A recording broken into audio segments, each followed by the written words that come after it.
So we're at part 5, yeah.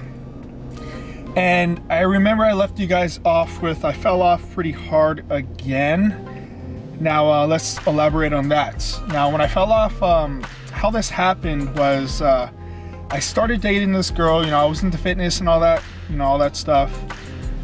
And she was, I'm not gonna mention any names, but she was still involved in drugs. And you know, my whole concept was, you know, I'm strong enough to be around this type of environment and be able to be okay, which was not the case. So what I tried to do was, you know, I tried to help her, you know, come off of drugs, and it doesn't work. So when you're in a relationship and, you know, the one person is, you know, in bad influences, and, you know, one person trying to help them, and you're a previous addict and you have a history of it, your addiction is still in there. And one thing led to another. We got into a fight, and I ended up saying, you know, screw this.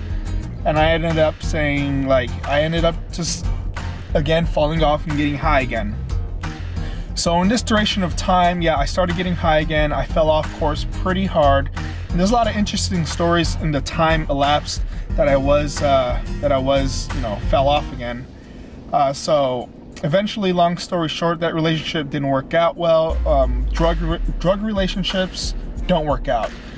It's very rare that, you know, they end up progressing and, you know, the relationship ends up lasting beyond the drug addiction.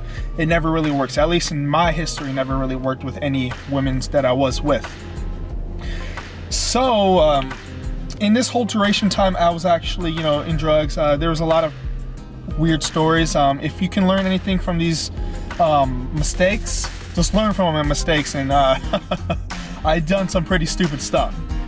So I remember this. I had this car, this Mazda Protege. I just paid off, and I had, you know, the sound system I'd done and everything. I'd souped it up pretty nice, and I ended up getting hit by a drunk driver. That's another story in itself. I ended up getting hit by a drunk driver, and that car was totaled.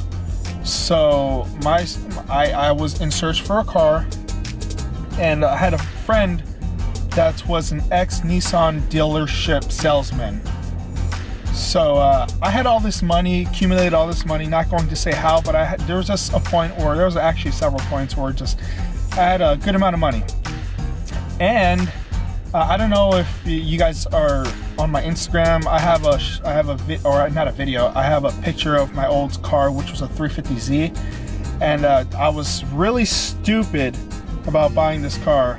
And it wasn't actually me buying this car. It was my buddy that actually talked me into buying this car, because after I got in an accident and my car was totaled, I didn't have a car. And my whole intention was, I was just going to go on Craigslist and just find a car that I could actually buy all cash. And, you know, I was talked into going to the Nissan dealership with no intentions of actually buying a car there. I was just browsing, and he was just walking me into there. He's like, you can have any car you want. He's like, you have the money. He's like, why don't we just go to the Nissan dealership? And he's just, keep in mind that he's an ex-car dealership, or an ex-car salesman, sorry. And so we walk in there, and then the first car we approach, and he's all showing me these 350Zs, the Ultimas, the Maximums. And I was just like, dude, I don't want to buy these cars. This is not, I'm like, I need a car that I can buy all cash. I don't want a super nice car, you know what I mean? That's not what I wanted. I just wanted a car that can get me from point A to point B, that I can drive, that's gonna last. That's what I wanted.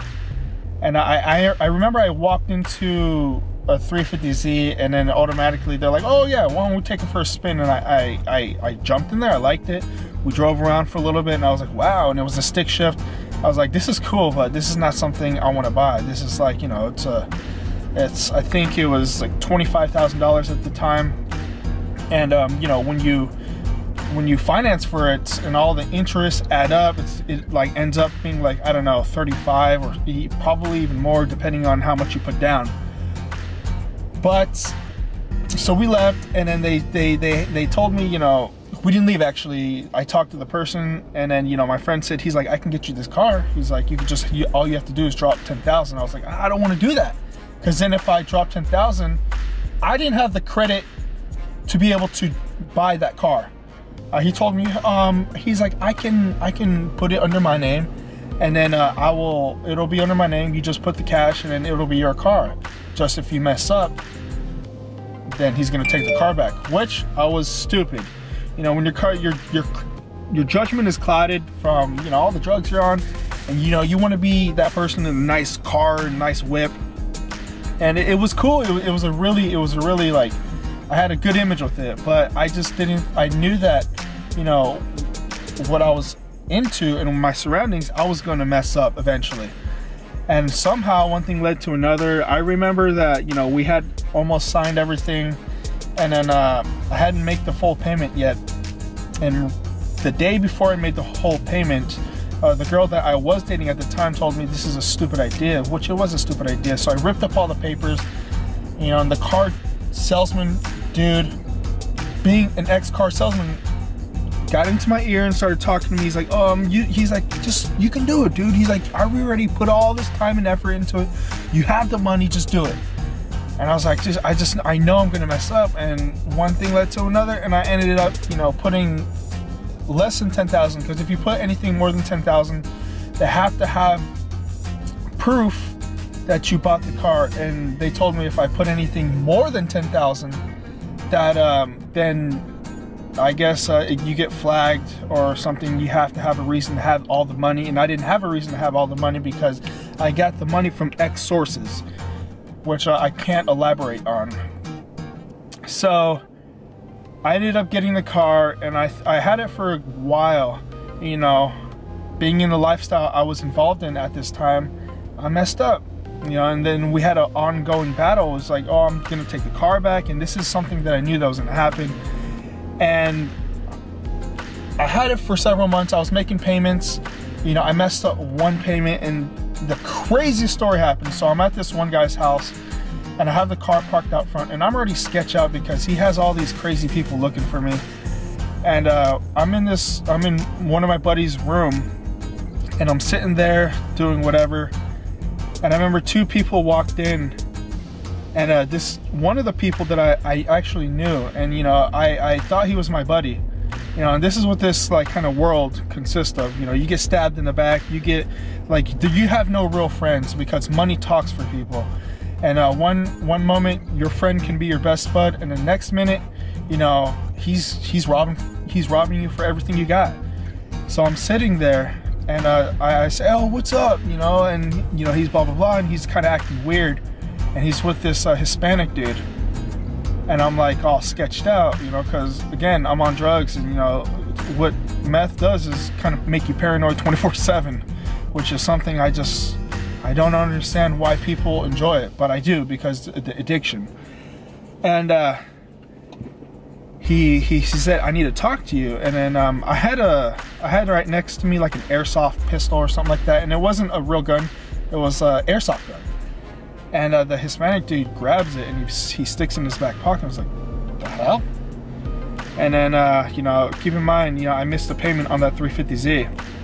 It's parked out front. And I guess, you know, the ex-car salesman, you know, my friend, sent people after me to take the car from me. And he's like, well, look, he's like, you're gonna have to give me the keys to the car. I'm like, what the hell are you talking about? I was like, are you taking the car from me? Are you robbing the car from me? He's like, it is what it is. He's like, you missed the payment. Dude gave me money to come get the car. I was like, wait a minute. I was like, I thought we were buddies, you know what I mean? I was like, what the hell? And then the Hispanic dude ends up taking this, like, getting in my face, and takes out this like huge knife. And he's like, you better give the keys right now. I was like, oh my god, dude, is this really happening right now? He's like, yeah, dude. He's like, you fucked up, you messed up. So he's like, I need to take it back from you right now. And he ended up taking the keys, and I had a bunch of stuff in the car. He actually let me take the stuff out the car, but that is the reason why you do not want to, if you're gonna buy a car, and it's not just like, if you're gonna buy a car, make sure you can afford it, first of all, and make sure that, you know, you legit have a job, and that you don't have to answer to nobody. He ends up taking the car back, and you know, it was so stupid. You know, so I'm sitting there, and I have no car. I didn't have a car for months, and I remember I eventually, you know, came up with a lot of money, and I ended up giving him like $3 grand back for the car. So he gives me the car back, and you know, one thing, I paid all these months ahead of time, and I gave him the money for the insurance to be paid off for like 6 months. And what happens is I'm driving, and I remember I'm driving actually from the courthouse because I just picked up my brother, and I'm coming home and I get pulled over. Your love is like a drug that everybody uses. You wanna know that